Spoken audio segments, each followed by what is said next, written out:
Okay, you're recording now. We're going to talk about the goal calculator. And to find the goal calculator, you go to this website here, which is coming up. Let's see. So I'm sorry, that's not the right one. This website here. Okay, and this is what that website looks like. The web address for it is intrinsicvaluewealthreport.com. Here, let me take you back to the home there so that you all can see from the beginning how this works. So if you see up there in the address bar, idwealthreport.com, and that's how you get, and this is an educational website. If you're not signed up for this, it's a free sign up. You just have to go down here and register to get an account. Again, it's a free sign up. When you do that, then you're going to go to book number 4, go all the way down to the bottom, which is part 6, and we're going to go to the retirement and goals calculator. And so when I click on that, then I get several calculators. The IVWR, Intrinsic Value Wealth Report Retirement Calculator, we'll talk about in a future YouTube session and in class. The one we're concerned about now is down here at the bottom of that screen called the goal calculator. So when I click on the goal calculator, it's going to download the goal calculation worksheet. And so the idea behind this goal calculation worksheet is on the financial planning worksheets that you all have done, you laid out where you are starting out with your financial situation. And then there was also a section on there that you might recall, which is your goals, what goals you want to achieve, what financial goals, or lifetime goals, but that have a number you can attach to them. And so, let's see if I can bring up another copy of this here. Well, let's see now. So now we're on the goal calculator, and so I showed you how to get here. Oh yeah, and so on your financial planning worksheets, one of the worksheets was an actual goal worksheet, and it could be whatever goals that you have. It's going to be unique to every individual. So it might be to buy a house. It might be to buy a car. And usually they're going to be major goals that you want to actually go through a goal calculator with. But it doesn't matter because they could be small goals, big goals. But the point is that you have some goals and you need to figure out financially how to get to those goals. So for that, we're going to use the goal calculator worksheet.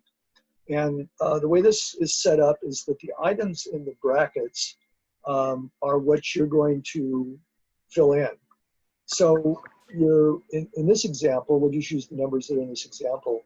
This particular goal, first of all, you would put in here in this box what your goal is. Actually, let's just put something down. So this goal might be protected somehow. Okay. All right, well, we won't worry about that.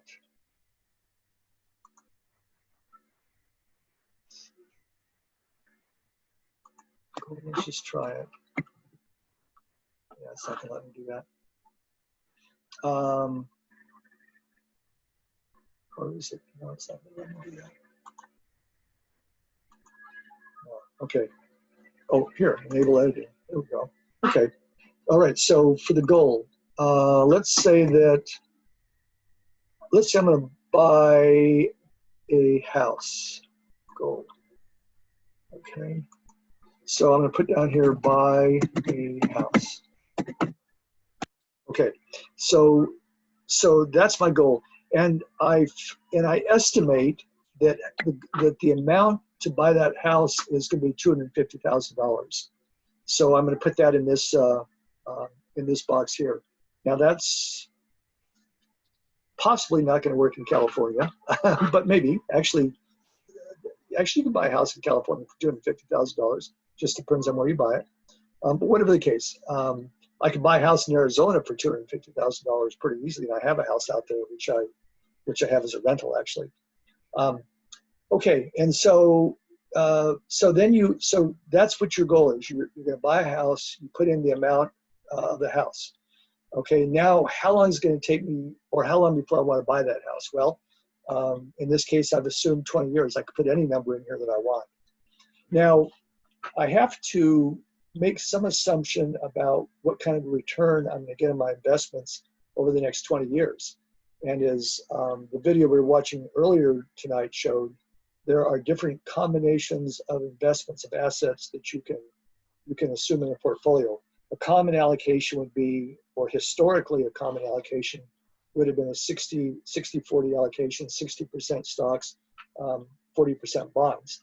We're going to talk a lot about that in future classes, as you know, first of all, being adjustable. That 60-40 is not necessarily appropriate for everybody. Sometimes, especially for the younger folks, you want to have more in stocks.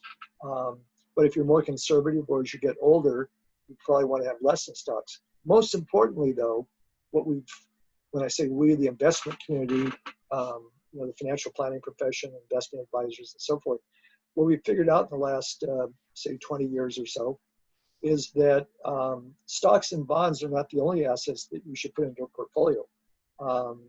And you might want to include, well, you probably should include, for example, real estate. In fact, this is a real estate investment we're talking about here.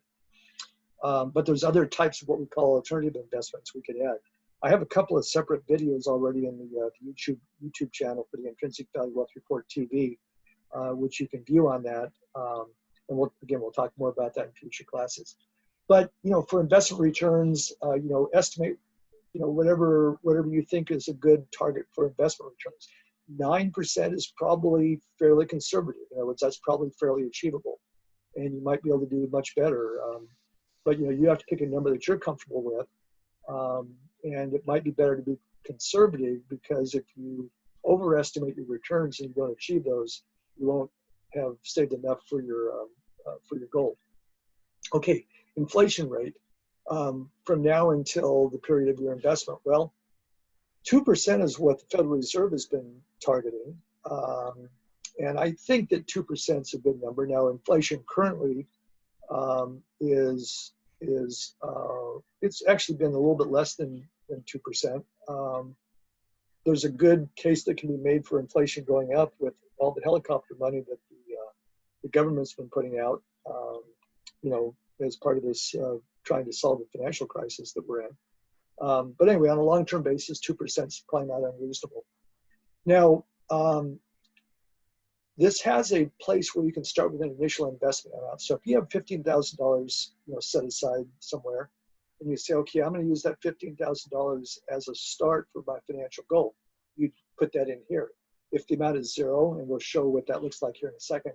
If you don't have anything set aside right now, then that's fine. Just put in zero. Okay, so again, the next bracketed item down here is how much you're targeting for your financial goal. So in this case, we're assuming $250,000. Now that $250,000 over the next 20 years with an inflation rate of 2%, you're actually going to need in 20 years $371,487 because a house that's $250,000 now, if we assume a 2% inflation rate, that house will actually cost you $371,487 in 20 years with 2% inflation. Okay, so if you did put in $15,000 and at a 9% return, investment return, then that investment amount would have grown to $84,066, which means that the remaining amount that you need to have for your financial goal on an inflation-adjusted basis is $287,000. And so then we do we do the calculations. The first green box tells you that if that is the $250,000 house is your goal in 20 years, with these assumptions that we had up here, that you're going to need to save $5,618 a year to reach that goal. If you instead just wanted to somehow get money to just put down and not save every year, you'd need to put down $66,285.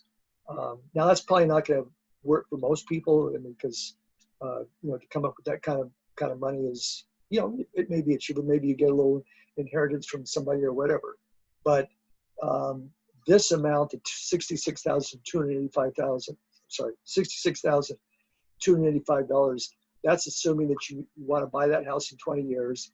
That if you had that much money right now, if you had that much money to put down right now, that at your 9% assumed return for 20 years, that money would grow to the $250,000, or actually $371.47 on an after inflation basis. Now I mentioned that if you didn't have an initial investment, say you just put in zero, okay, so that means that you're going to need to save about $7,261 over the next 20 years per year. So $7,261 per year over the next 20 years. So that's how that works. So what you guys should be doing then is, for each one of those goals that you had, you should be going to this goal calculator and figuring out how much money you need to save, and on your financial worksheets, you plug that amount in for each one of your goals. Okay, we're being recorded. Does anyone have any questions before we leave this goal calculator?